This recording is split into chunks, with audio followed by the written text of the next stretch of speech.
Buenas tardes, mi nombre es Clarisa Corina Rasco de Vega, soy R2 de Ginecología y Obstetricia por la Universidad de San Marcos.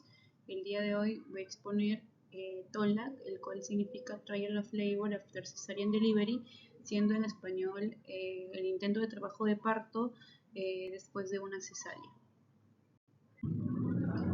Bueno, la historia del TOLAC comienza en 1971 en Estados Unidos, donde la tasa de partos por cesárea aumentó del 5% al 31.9%, y se consideraba que si una paciente ya había tenido por primera vez una cesárea, el siguiente parto debía ser otra cesárea.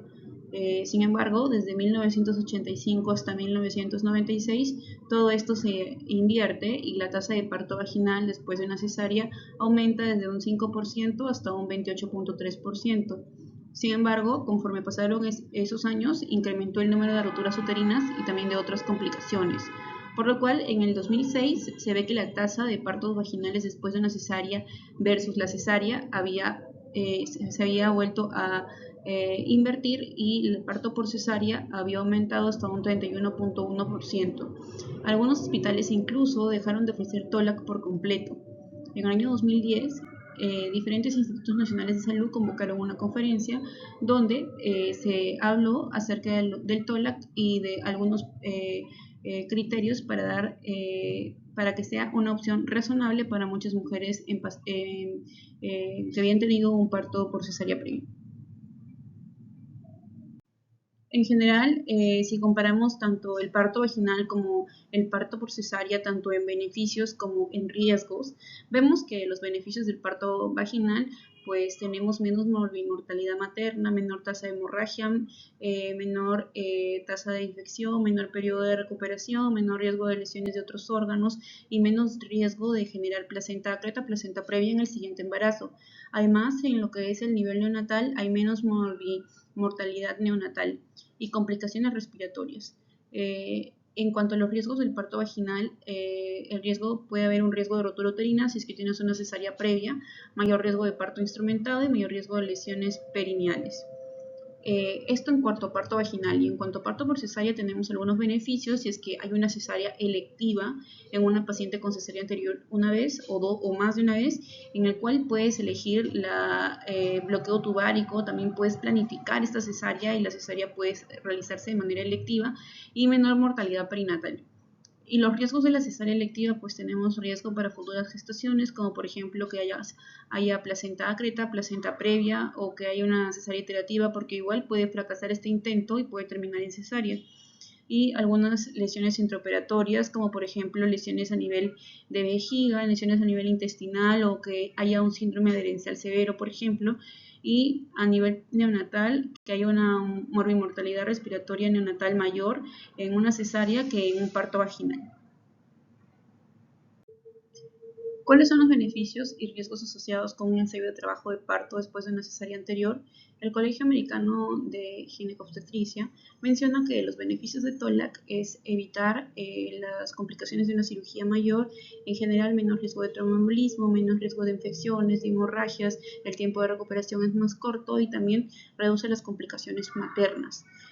Incluso en las prevalencias, el TOLAC tiene un menor porcentaje de tasa de histerectomía y también de transfusión sanguínea. Dentro de este artículo también se habla acerca de quiénes son candidatas para un parto vaginal después de una cesárea. En cuanto a las mujeres que tienen una cicatriz o una incisión transversal baja, ellas son candidatas para un parto vaginal después de una cesárea. Aquellas, por ejemplo, que tienen una cirugía corporal anterior o una cirugía que ha sido ampliada en T o una rotura uterina previa, estas pacientes van a ser contraindicadas de tener un parto vaginal después de una cesárea. Y también todo lo que contraindique un parto vaginal, pues, ¿no? En este caso placenta previa, placenta acreta, también contraindicaría el parto vaginal después de una cesárea. La decisión de intentar TOLAC es una decisión que depende de las preferencias de la paciente, y esto quiere decir que la paciente, para intentar un parto vaginal, debe firmar un consentimiento informado, previa explicación acerca de los riesgos y acerca de los beneficios que ya se están mencionando en las diapositivas anteriores. Se recomienda que las mujeres que intentan un TOLAC deben recibir una atención en un nivel, en un centro de salud que tenga un nivel de atención superior, y además el ACOG ha recomendado que los recursos para el parto por cesárea de emergencia estén disponibles de inmediato. Eso quiere decir que si tú le das un intento de parto a una persona que ha tenido una cesárea anterior y en el transcurso del trabajo de parto esa paciente no evoluciona bien, el centro debe tener una sala disponible para que la cesárea se haga de inmediato, por lo cual no podría intentarse un parto vaginal después de una cesárea en un centro de salud que no tenga una sala de operaciones, o por ejemplo si te encuentras en un centro de salud que no tenga esa capacidad, pues la paciente se le debería referir en su preferencia.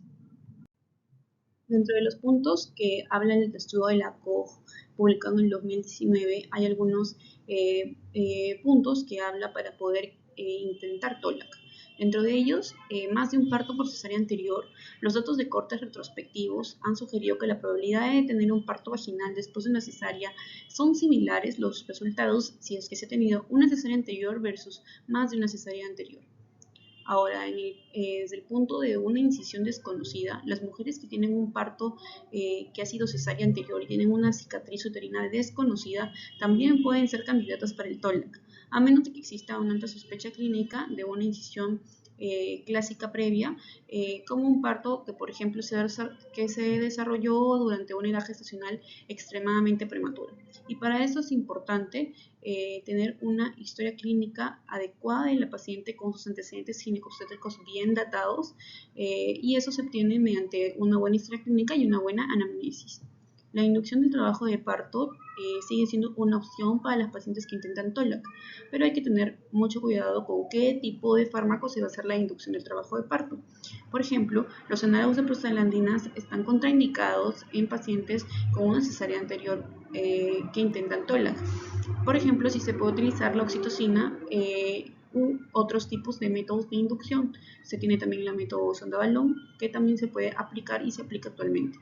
Sin embargo, se debe considerar el posible aumento de riesgo de rotura uterina en estos diferentes tipos de métodos de inducción, sobre todo el método de inducción con análogos de prostaglandinas, que es el misoprostol, el cual actualmente está contraindicado por el riesgo que hay de rotura uterina. Bueno, hablan también acerca del punto de vista de macrosomía, donde se recomienda considerar el peso al nacer pasado y el peso fetal actual estimado para tomar la decisión de intentar TOLAC. Habla también de una gestación mayor a 40 semanas. El estudio ha demostrado un mayor riesgo de rotura uterina después de las 40 semanas de gestación. Sin embargo, por sí solo no descarta un resultado efectivo de intentar TOLAC. Entonces, por sí solo, mayor de 40 semanas no contraindicaría el TOLAC. En cuanto a la analgesia de parto, la analgesia epidural para el trabajo de parto puede utilizarse en pacientes que están intentando TOLAC, y el alivio del dolor va a alentar a estos pacientes a continuar con el trabajo de parto.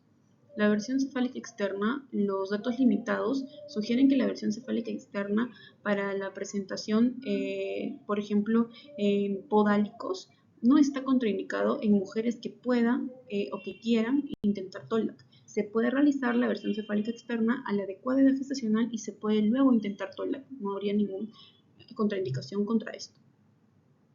Y como se mencionaba, en el estudio del ACO, publicado en el 2019, no hay como tal contraindicaciones absolutas o relativas. Simplemente se habla de los puntos que ya se ha tratado y no es que lo divide como tal.